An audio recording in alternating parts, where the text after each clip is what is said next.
Hello guys, ඔන්න කොහමද ඔයගොල්ලන්ට පොරොන්දු වෙච්ච විදිහටම අපි ඔන්න අපේ වගාවේ දෙවෙනි වීඩියෝ එක අරගෙන ආවා. අද වීඩියෝ එකෙන් අරන් එන්නේ කොහොමද ඉරිගේෂන් සිස්ටම් එකක් ගෙදරදීම හදාගන්නේ කියලා. මමත් මේක YouTube වීඩියෝ බැලුවා, ගොඩක් බැලුවා. හරියට එක්ස්ප්ලেইন කරන කවුරුත් මට හම්බුනේ නැහැ. මම තනින් අරගෙන තමයි මේක මේ හදාගත්තේ. ඔයගොල්ලන්ට තන යන්නේ නැති වෙන්න එක වීඩියෝ එකකින්ම කියලා දෙන්නම් කොහොමද මේක හදාගන්නේ කියලා. මේ තියෙන්නේ ලිටර් 200ක විතර පරිමාවක් තියෙන ලොකු ටැංකිය එකක්. මේ වගේ එකක් ඔයගොල්ලෝ හොයාගන්න ඕන. ඔයගොල්ලන්ට ලේසි ඔක්කොම ඔයගොල්ලන්ට දියර පොහොර වතුර එහෙම සප්ලයි කරන්න මේ වගේ ලොකු ටැංකියක් හොයාගත්තොත් හොඳයි. මම දැන් පෙන්නන්නම් මුල ඉඳලම කොහොමද මේක කරගන්නේ කියලා. මුලින්ම ටැංකියේ අපි හිලක් හදාගන්න ඕනේ. හෝල් කටර් එකකින් අඟල නැත්තම් මිලිමීටර් 32 ප්‍රමාණයේ හෝල් කටර් එකකින් මෙතන හිලක් විද ගන්න ඕනේ. ඊට පස්සේ පෝෂර් සොකට් එකක් ගහලා ඊට පස්සේ ඇතුළෙනුත් මේකට සම්බන්ධ වෙන්න සොකට් එකක් ගහලා තමයි මේක ත්‍රෙඩ් සීල් දාලා හොඳට තද කරගන්නවා. තද කරලා ඉවරලා එතනට ඊට පස්සේ බටයක් ආධාරයෙන් මෝටරයට සම්බන්ධ කරලා තියෙන මම මේ මෝටර එක කවර් කරලා තින්නේ වතුර වැටෙන්නේ නැති වෙන්න. මෝටර එකත් හොඳට මවුන්ට් කරගන්න පොළොවට මම මෙහෙම එන දාලා මේ පොළොවට මවුන්ට් කරලා තියෙන්නේ. එක මෙතනට සම්බන්ධ කරගන්න. මුලින්ම ඔයගොල්ලෝ කරනකොට මතක තියාගන්න ගම් දාන්න එපා.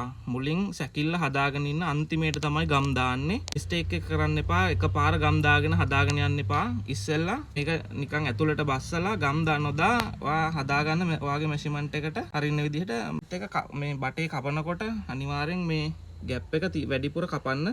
මෙතනින් කපන්න එපා. ඇතුළට බස්සන්න පුළුවන් ප්‍රමාණය මැනලා කපන්න. ගම් දාන්නේ අන්තිමේට. ඉස්සෙල්ලා මේක සැකිල්ල හදා ගන්න ඕනේ. ඊට පස්සේ මෙතනට මෝටරේට සම්බන්ධ කරා ටැංකිය.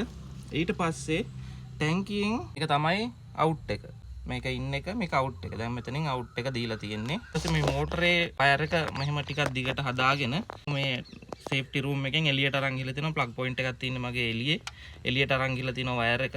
මෝටරේ ආරක්ෂාවට මම මෙහෙම තව එකක් දාලා තියෙනවා. මේ මෝටරේ ඇතුළට වතුර එහෙම යන්නේ නැති වෙන්න. ඊට මේක කෙලින්ම අරගෙන ඇවිල්ලා මෙතනින් බෙන්ඩ් එකක් දාලා තියෙනවා. ඊට පස්සේ මෙතනින් T එකක් දාලා ඉවරලා මෙතනට දාගෙන තියෙනවා වැල්ව් එකට කියන්නේ එයාර් රිලීස් වැල්ව් එක කියලා. මේක ඇතුලේ බෝලයක් වගේ එකක් තියෙනවා. මේකේ මෙකැනිසම් එක වෙන්නේ මේක ඇතුලේ තියෙන මේ සිස්ටම් අපි හදන සිස්ටම් එක ඇතුලේ තියෙන වාතය එළියට දාන එක. එතකොට වාතය හිර වෙන්නේ නැහැ. වාතය හිරුණොත් මෝටරේ ඩැමේජ් වෙන්න ඉඩ තියෙනවා. ඒ හින්දා ඇතුලේ තියෙන වාතය ඔක්කොම එළියට ඇදලා දාන්න තමයි මේකෙන් කරන්නේ. මේක හදලා තියෙන මෙතන T සොකට් එකක් දාලා ඉවරලා මෙතනට පෝසස් සොකට් එකක් දාලා මේකේ තියෙන ත්‍රෙඩ් එකක්. ඒ ත්‍රෙඩ් එකට මේ සොකට් එකට කරකවලා ඉවරලා මේකට සෙට් කරලා තියෙනවා. ඔයගොල්ලන්ට දැක්කම තේරෙනවා මේක මොකද්ද කරන්න තියන්නේ කියලා. ඊට පස්සේ අපි එනවා මෝටරේට ටිකක් ඈතින්. හරිද? මතක තියාගන්න මෝටරේට ටිකක් ඈතින් අපි හයි කරනවා. ඒක තමයි මේකේ ප්‍රධානම උපාංගයක් වගේ විදිහට අපිට කියන්න පුළුවන් සිස්ටම් එකේ. මේක තමයි ෆිල්ටර් එක. ඒක ඇවිල්ලා ඩිස් ෆිල්ටර් එකක්. මේකේ කරකෙවුවට පස්සේ ඇතුලේ තියෙන ඩිස් ගොඩාක් තියෙන. මම ඒක වෙනම ෆොටෝ එකකින් ඕගොල්ලන්ට දාන්නම්. ඒක අපි හොඳට තද කරලා මෙතනින් වහලා තියෙන්නේ. මේකෙත් ඕගොල්ලෝ හයි කරනකොට බලන්න මෙතන ඊතලයක් තියෙනවා. පේනවද? මේ මෙතන ඊතලයක් තියෙනවා. ඒ කියන්නේ වතුර මේ අතට තමයි ගමන් කරන්න ඕනේ. හරිද? මෝටරේ ඉඳලා මේ අතට තමයි වතුර ගමන් කරන්න ඕනේ. එතකොට මෙහෙන් ඇවිල්ලා මෙතනින් ෆිල්ටර් වෙලා තමයි මෙහෙන් වතුර යන්නේ. මේකටත් අපි සොකට් දෙකක් දෙපැත්තට ගහලා මේක ත්‍රෙඩ් එකක් තියෙන මේක කරකව ගන්න ඕනේ. මුලින්ම මේ සොකට් දෙකට මේක කරකවගෙන ඉවර වෙලා තද කරගෙන ඉවර වෙලා මේ බටේට සෙට් කරන්න. නැත්තම් මේ සොකට් දෙක මේ බටේටයි මේකටයි සෙට් කරලා ඉවරලා මේක කරකවන්න තියාගන්න බෑ. එහෙම කරන්න බෑ. පස්සේ අපි එනවා ඒක තමයි ප්‍රෙෂර් ගේජ් එක. එකෙන් ලොකු දෙයක් අපිට බලා ගන්න පුළුවන්. අපිට දැන් වගාවේ සිස්ටම් එකේ ලීක් එකක් මොන හරි තියෙනවා නම් ඒක හරහා අපිට බලා ගන්න පුළුවන්. මුලින්ම අපි මේක හයි කරාට පස්සේ අපි දැන් මේකේ එකමාරක් වගේ වෙන ප්‍රෙෂර් එකක් තියෙනවා. දැන් මගේ සිස්ටම් එක ඇතුලේ අපි හදන සිස්ටම් එක අනුව ප්‍රෙෂර් එක වෙනස් වෙන්න ඉඩ තියෙනවා. අපි දාන මෝටරෙත් එක්ක බාහිර එකමාරක් විතර තමයි මගේ සිස්ටම් එකේ ප්‍රෙෂර් එක තියෙන්නේ. හදිසියක්වත් ඊට වැඩිය අඩු වුණොත් ප්‍රෙෂර් එක ඒ කියන්නේ මේකේ කොයි හරි ලීක් එකක් තියෙනවා. ඒ හින්දා මට ටක් ගාලා දැනගන්න පුළුවන් මේ සිස්ටම් එකේ ලීක් එකක් තියෙනවා කියලා. ප්‍රෙෂර් එක ඊට වඩා වැඩි වුණොත් එහෙම මට දැනගන්න පුළුවන් මොකක් හරි වෙන උලක් තියෙනවා කියලා. මේකේ කොයි හරි බ්ලොක් එකක් තියෙනවායි කියලා මට හොයාගන්න පුළුවන්. ඒතකොට වතුර හරියට යන්නේ නැහැ කියලා මට දැනගන්න පුළුවන්. මට වගාවේ හැමතැනම හැමදාම ඇවිද ලීක් තියෙනවද කියලා බලන්න දෙයක් නැහැ. මේක මට දැක්ක ගමන් මට හිතා ගන්න පුළුවන් ලීක් එකක් තියෙනවද නැද්ද කියලා. එතකොට මට දැනගෙන පොඩ්ඩක් චෙක් කරලා බලන්න පුළුවන් කොහෙන්ද ලීක් එක තියෙන්නේ කියලා. දැන් මේක හරිය වැදගත් වෙනවා. ඊට පස්සේ මේක කෙලින්ම මෙහෙම පහලට අරගෙන ගිහිල්ලා මේ L එකක් දාලා පොළොව යටින් වගාව ඇතුළට අරගෙන ගිහිල්ලා තියෙනවා. අපි දැන් ගිහිල්ලා බලමු වගාව ඇතුළේදී කොහොමද මේක එළියට අවිලා තියෙන්නේ කියලා. මේ තියෙන්නේ ඒ බටේම මෙතනට ඇවිල්ලා තියෙනවා. මෙතන ටී සොකට් එකක් දාලා මෙහෙට ලයින් එකක් අරගෙන තියෙනවා. මගේ ඊළඟ ටනල් එකට සප්ලයි එක දෙන්න තමයි මම මේක දාලා තියෙන්නේ. මේක ගැන වැඩි හිතන්න එපා ඔයගොල්ලෝ. කෙලින්ම ඇවිල්ලා මෙතනට තව වැල් එකක් දාගෙන තියෙනවා. මට මේ ඕන වුණොත් මට මේක ඇරලා වහලා පාවිච්චි කරන්න පුළුවන්. මොකද මම ඊළඟ මෙතනට වැල් එකක් දාලා තින්නේ. මේ වැල් එකෙන් අරිනවා නම් මම මේක වහලා මේක අරින්න තමයි මම හිතාගෙන ඉන්නේ. නැත්තම් මේ මෝටරේ ප්‍රෙෂර් එක මදින එකපාරම ටනල් දෙකකට දෙන්න. ඒ හින්දා මේක වහලා මේක ඇරලා තමයි මම දෙන්න හිතන්නේ. ඒ හින්දා තමයි මෙතනට මේව දෙකක් දාලා තින්නේ. මෙතනට ඔයගොල්ලන්ට කැමති නම් එකක් දාගන්න පුළුවන්.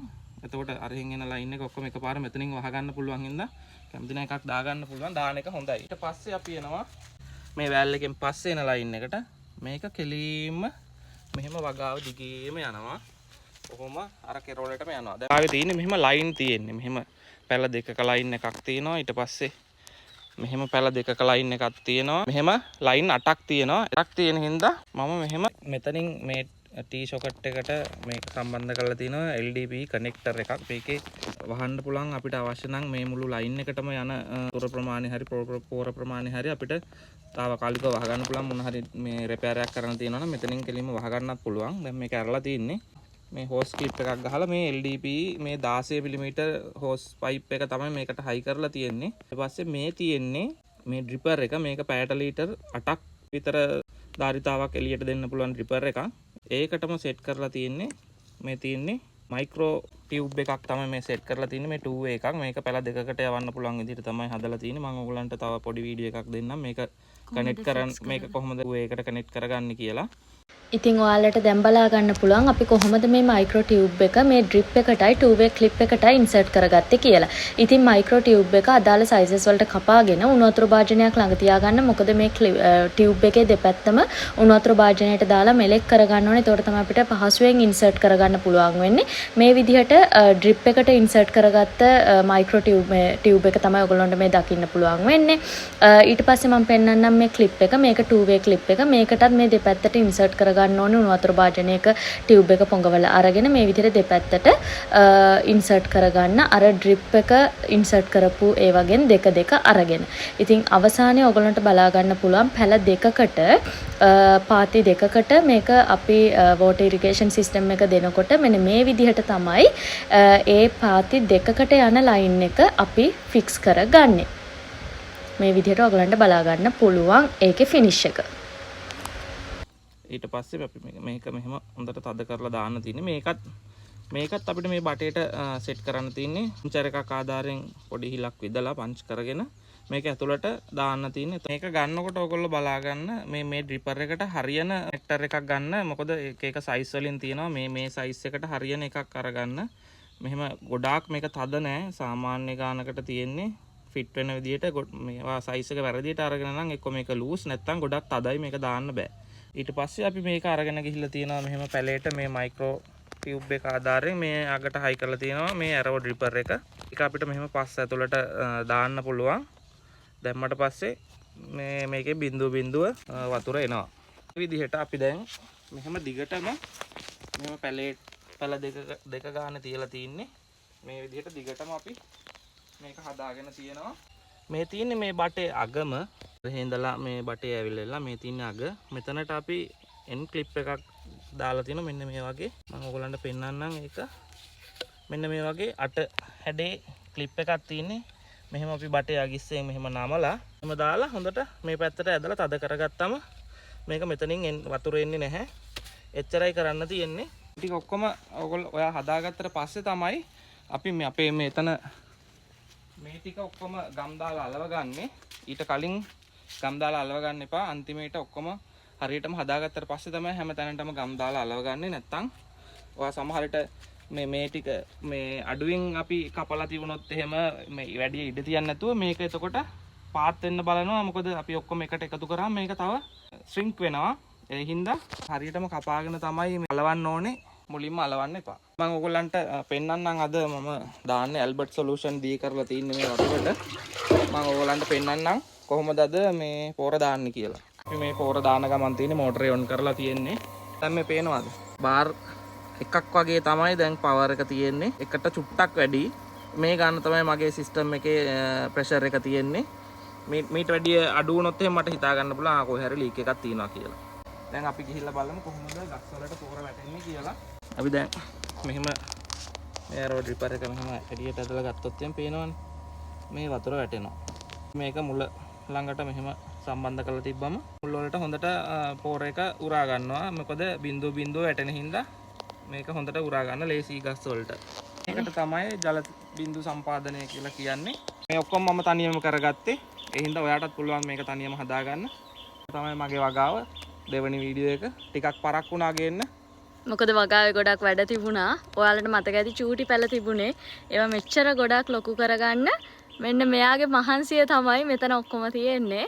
ඉතින් තව වීඩියෝස් අරන් එන්නම් අපි පැලවලට මොනවාද දාන බෙහෙත් නේද? කොහොමද පොහොර කොහොමද ගියේ ඊට පස්සේ මෙහෙම ගස් ටික මෙහෙම කොහොමද ගැට ගහගත්තේ? ඔව් මේ නූල් ගැට ගහලා තියෙන්නේ. ඒව කොහොමද කරේ? ඒ ටික ඔක්කොම අපි ඊළඟ වීඩියෝ එකෙන් අරන් එන්නම්. පැල ගන්න කැමති කෙනෙක් ඉන්නවා නම් අපි කොහෙන්ද පැල ගත්තේ හැමදේම කියන්න. ඔව්. එහෙනම් ප්‍රශ්න තියෙනවා නම් කමෙන්ට් කරන්න. ඔයගොල්ලෝ මේ වීඩියෝ එක හොඳයි නම් තව කෙනෙක්ට බලන්න ෂෙයා කරන්න. Thank you.